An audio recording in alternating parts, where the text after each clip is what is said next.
मेरे अजीज दोस्तों और बुजुर्गों, हिजाब, हलाल गोश्त, मस्जिद, अजान, CAA सब पे होते होते अब टीवी पर अल्लाह के रसूल सल्लल्लाहु अलैहि वसल्लम की शान में बकवास भी हो रही। एक अंग्रेजी टीवी चैनल के ऊपर भारतीय जनता पार्टी के स्पोक्स पर्सन एक मोहतरमा साहिबा ने रहमतुल्लाह आलमीन सल्लल्लाहु अलैहि वसल्लम पर अनाप शनाप बोल दिया, हमारी उम्मत की मां पर कुछ बोल दिया। मैं पूछना चाहता हूं, क्यों नहीं कांग्रेस बोलती इसके ऊपर, इसके खिलाफ? क्यों नहीं राष्ट्रवादी इस पर कुछ बोलती है? कौन बोलता है? मुसलमान ही बोलता है, असदुद्दीन ओवैसी बोलता है। हैदराबाद में आज कमिश्नर ऑफ पुलिस हैदराबाद के पास एक कुल जमाती डेलीगेशन गया, मगर आपको बता रहा हूं और आप गवाह हैं मेरी इस बात का कि जब कमली वाले पर कोई अनाप शनाप बकता है तो कोई नहीं बोलता। उद्धव ठाकरे के बारे में अगर कोई बोलेगा तो उसके घर को जाकर उसको धमकी दी जाएगी या उसके मुंह पर कालिख फेंकी जाएगी।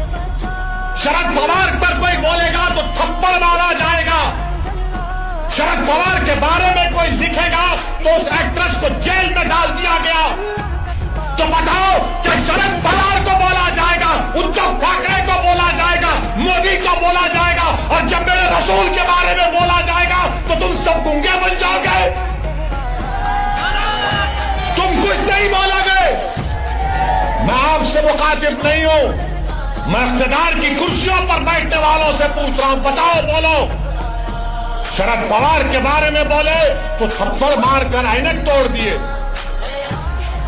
उस एक्ट्रेस ने कुछ कहा तो जेल में डाल दिए, मोदी के खिलाफ लिखे तो जेल में डालते हैं, योगी के खिलाफ कुछ बोले तो जेल में डालते हैं, और रसूलुल्लाह सल्लल्लाहु अलैहि वसल्लम की शान में अनाप शनाप बकता है। अरे खाली नारे लगाने से कुछ नहीं होता। मैं जो कह रहा हूं सोचो उस बात पर। जब अल्लाह अकबर कहते ना तो उसके माने समझो। मेरे अजीज दोस्तों और बुजुर्गों, आपकी खामोशी मुझे शिकवा इन तमाम पार्टी से नहीं है, मैं आपसे शिकायत कर रहा हूं। मैं आपके सामने अपना दर्द बयान कर रहा हूं। मैं अपनों के दरमियान में खड़े होकर आपसे भीख मांग रहा हूं। मुझे उनसे उम्मीद नहीं है, मुझे आपसे उम्मीद है।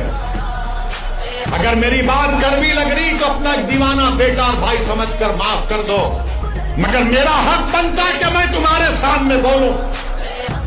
अगर तुम्हारे सामने नहीं बोलूं तो कहां जाकर बोलूं, बताओ। मेरे अजीज दोस्तों और बुजुर्गों, इसीलिए आपको अपनी एक सियासी ताकत को मजबूत करना, चाहे जिले सतह पर हो, बल्दिया का इलेक्शन हो, जिला परिषद का इलेक्शन हो, असेंबली का हो, पार्लियामेंट का हो, आपको अपनी आवाज उठानी चाहिए, नुमाइंदा होना चाहिए। मत जाओ इन लोगों की बातों में कि ओवैसी खड़ा होगा तो उन्होंने जीत जाएंगे। अरे जब मैं नहीं भी खड़ा हो रहा हूं तो जीत रहे ना। मुबारकपुर से ताल्लुक रखने वाले कितने यहां पर बताओ, हाथ उठाओ। मुबारकपुर से कितने लोग हैं कि जामिया अशरफिया की बिल्डिंग को तोड़ा गया, कुछ समाजवादी के लोग बोले? नहीं बोलेंगे। फिर आप क्या करेंगे? नहीं इलेक्शन आए, नहीं ओवैसी बोलता था भाई, मगर अब क्या करेंगे? आप याद रखो, आप हुकूमतों को नहीं बदल सकते, आप अपने नुमाइंदों को कामयाब कर सकते हैं। आपको अपने नुमाइंदों को कामयाब करना है, और हम भारत के प्रधानमंत्री से अपील कर रहे हैं, रिक्वेस्ट कर रहे हैं कि देश के प्रधानमंत्री आप अपने नेशनल स्पोक्स पर्सन के खिलाफ एक्शन लीजिए। अगर आप सबका साथ, सबका विकास, सबका विश्वास की बात करते हैं, आप हमारे खिलाफ रहिए, मगर इतना नफरत मत करिए कि जिसके नाम का सदका हम खाते हैं आप उनके नाम के बारे में अनाप शनाप कर दें। जिसके नाम का हम सदका खाते हैं, देश के प्रधानमंत्री हम आपसे अपील कर रहे हैं कि अल्लाह के रसूल सल्लल्लाहु अलैहि वसल्लम के बारे में आपके स्पोक्स पर्सन ने जो अनाप शनाप बका, आप मुसलमानों के भी प्रधानमंत्री हैं, आप देश के प्रधानमंत्री हैं, आप बता दो ये चीज गलत है, उसको रोको, आप केस बुक करो। देश के प्रधानमंत्री को एक काम करना चाहिए। करेंगे नहीं करेंगे मुझे नहीं मालूम, मगर मुझे यकीन है कि जिसने भी इस तरह की अनाप शनाप बका है उसको उसका सियासी चराग उगता जाएगा, उसको सिक्योरिटी मिलेगी, उसको बड़े बड़े ओहदे दिए जाएंगे। मगर हम देश के प्रधानमंत्री से अपील कर रहे हैं, ये जो अपने आप को सेक्युलर पार्टी कहते हैं, शरद पवार साहब आपको बोलना चाहिए। आपके बारे में कोई बोला तो थप्पड़ मार देंगे। उद्धव ठाकरे आपको बोलना चाहिए, मुखालिफत करो आप मजलिस की, कोई एतराज, मगर हर चीज की एक हद होती है। किसी को इस बात की इजाजत नहीं है कि आप किसी भी मजहब के बारे में, उनके बड़े बड़े लोगों के बारे में आप अनाप शनाप बकते।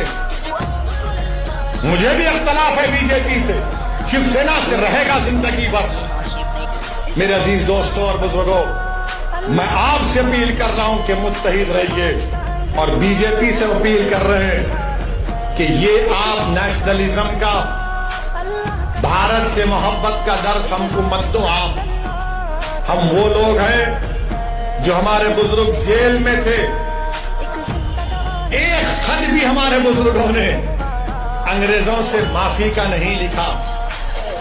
क्या अल्लामा फजल खैराबादी ने काला पानी की सजा में तो अंग्रेजों को खत लिखा?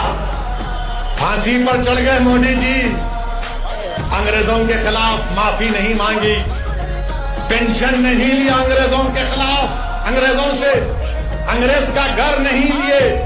हमने कहा यही हमारा भारत, हमारा घर है, लड़ेंगे, अंग्रेजों को भगाएंगे या फिर अपनी जान को कुर्बान कर देंगे। और जिस शख्स का तुम जश्न मना रहे हो, क्या उसका नाम महात्मा गांधी के कपूर इंक्वायरी कमीशन में नहीं आया, जो महात्मा गांधी के कत्ल में कॉन्स्पिरेटर है? सोचो, अगर गांधी से मोहब्बत है तो जबान पर गोडसे और गांधी के कातिलों का नाम नहीं आना चाहिए।